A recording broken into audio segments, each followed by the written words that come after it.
TIFU by admitting to my wife that another woman almost made me climax. UCK, this is embarrassing. The other woman in question here is the poor lady that was waxing me. Nothing about it was remotely sexually arousing. Sometimes it just has a mind of its own.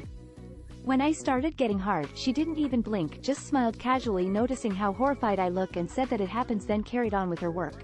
By the time she was finished, everything was way too sensitive.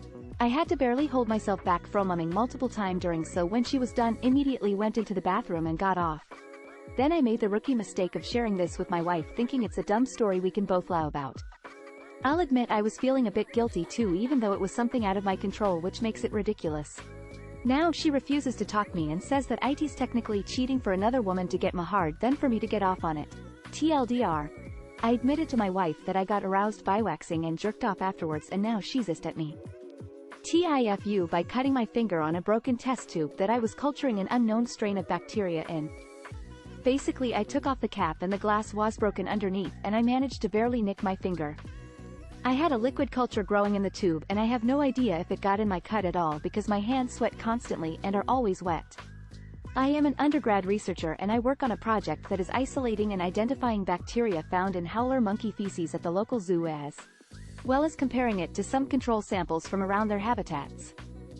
I am not very good at it, but this is the first time I have injured myself despite being a clumsy idiot most of the time, so I asked one of the bio professors at my school, who was initially worried.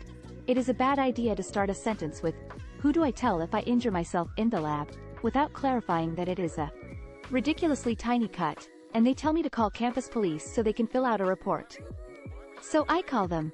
They have no idea what I'm talking about, and I just go to student health. Student health is baffled as I try to explain to them that it is a tiny cut. I definitely don't need stitches, but I may have been exposed to an unknown bacteria. I tell them that the bacteria was a control from the quarantine howler monkey habitat at the zoo, and they're all worried because they think this was where some random wild monkey is living who was probably sick, so I'm trying to explain to them that they just quarantine every monkey that they get, and this guy just came from a different zoo. They keep asking what the name of the bacteria is, so they can go look it up. I tell them I don't know what kind of bacteria it is, but it's gram-positive, and if they really want me to, and I can do some antibiotic resistance tests on it next week. They ask for my professor's contact info so they can ask him, and I try to explain to them that he is on sabbatical and there is not a single person in the world who knows what this strain of bacteria actually is.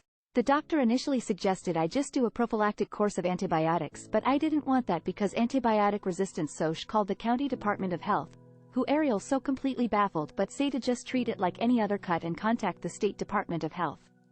By the time this is all over, I have been told nothing useful. Everyone is confused and mildly concerned, and I'm exhausted and hungry because I missed my lunch and my nap while I was sitting in a doctor's office for an hour writing down everything I know about this bacteria. Afterwards, I go to campus police, and this time student health called ahead and said they need Toto a report. The campus police officer was also baffled but took down my report. I end up explaining all of my research to him because he has no idea what I'm talking about, and at the end of the day all I know is that the strain is gram-positive. At this point I can finally go home, but tomorrow I have to meet with someone at my school to talk about how we can prevent injuries in the future. I was completely exhausted at this point, so when I got home I took like a 2-hour nap, and now I won't be able to sleep at night. I got a call back from the doctor saying that the state DO called them back and said to just watch out for any warning signs of infection, and that I might as well do antibiotic resistance testing on it in case I do start to die and need antibiotics, I guess. She said I was her first monkey bacteria patient and was laughing the entire time. I was too, because what else are you supposed to do when a tiny cut turns into an all-day ordeal?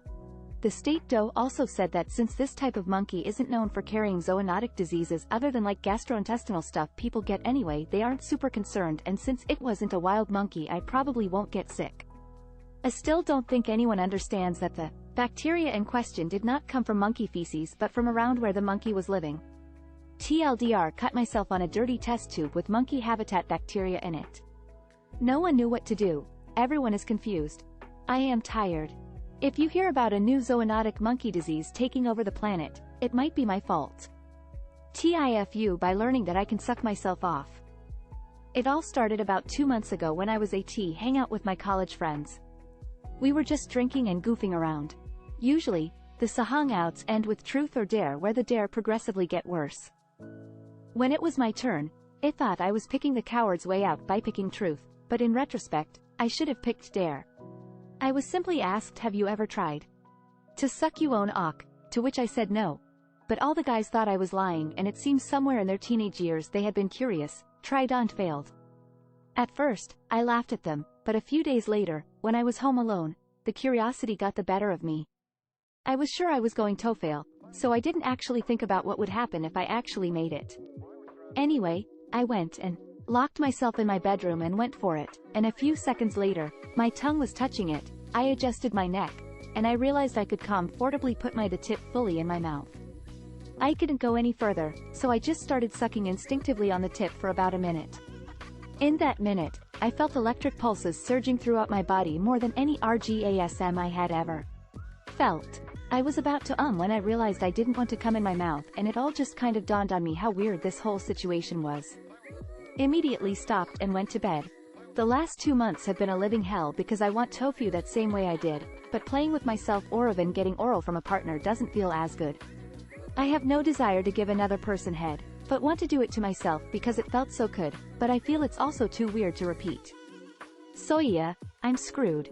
TLDR, I tried sucking myself off out of curiosity, but enjoyed it.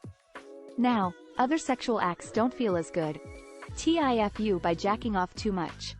Well, until today, anyway. I, 19M, finally explored my girlfriend's, 18F, body and lost my virginity. I was happy doing it with her, but then while we were doing it, I realized something. I couldn't feel anything. And my donger was starting to become soft Tevon, though the woman of my dreams was literally on top of me riding it.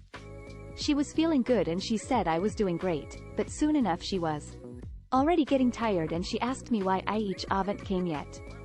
Not wanting to make her think she wasn't satisfying me, I blamed the rubber and started eating her out to distract her. It took me 4 hours and 3 condoms to finally shoot my load, and it was the best one I had in all my life. Still, I wished I could have came more and really enjoyed my first time with her, and I wished I didn't choke my donger as much as I did before today and desensitized my ICK so much, so that I could have felt things better.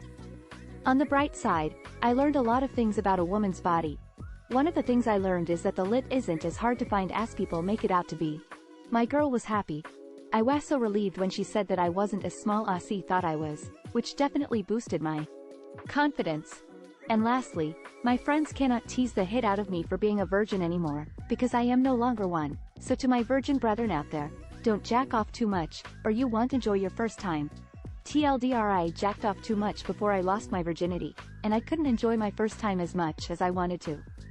At least my girl was happy. I guess edit. Thanks for all the advice, guys. I've read a lot of comments and yeah, I feel like nerves were also a big part of why I took so long. Probably because I was scared of not being able to satisfy her. To answer some of the questions, yes, we did take breaks within those 4 hours. I boned her for like 3 times only, and most of the time was either us touching each other or eating lunch. And yes, we did try a whole lot of other positions, not just her on top. There was the small problem of our height difference though, but we managed to work around it with pillows. And lastly, yeah, my condom was probably too tight. Thanks for y'all's advice, and I'll make sure to lay off the jacking off sore next time will be better. Cheers. TIFU after going to church with my mom and playing the guitar. Throwaway account. A week ago my mom invited my GF and I to church. I said no, but my GF was too polite to provide the same answer, hence both of us ending up in church this past Sunday. There was a moment during the service when the mic was available for anyone to share any personal experience connected to God. My mom decided to grab the mic and share something about me. She thanked God for providing me with the gift to play the guitar. She made me sound like I was Jimi Hendrix. Her passionate testimony prompted the congregation to applaud. I was fuming. I specifically asked my mom to avoid any theatrics that would draw attention to me. My mom's over-the-top speech ended with her saying that she prayed that I will one day use my guitar to play for God instead of the internet. At that moment, an enthusiastic church minister grabbed an electric guitar from one of the church's band members and said God wanted me to play that guitar. The congregation went crazy, including my mom. My GF and I had no idea what the UCK was happening.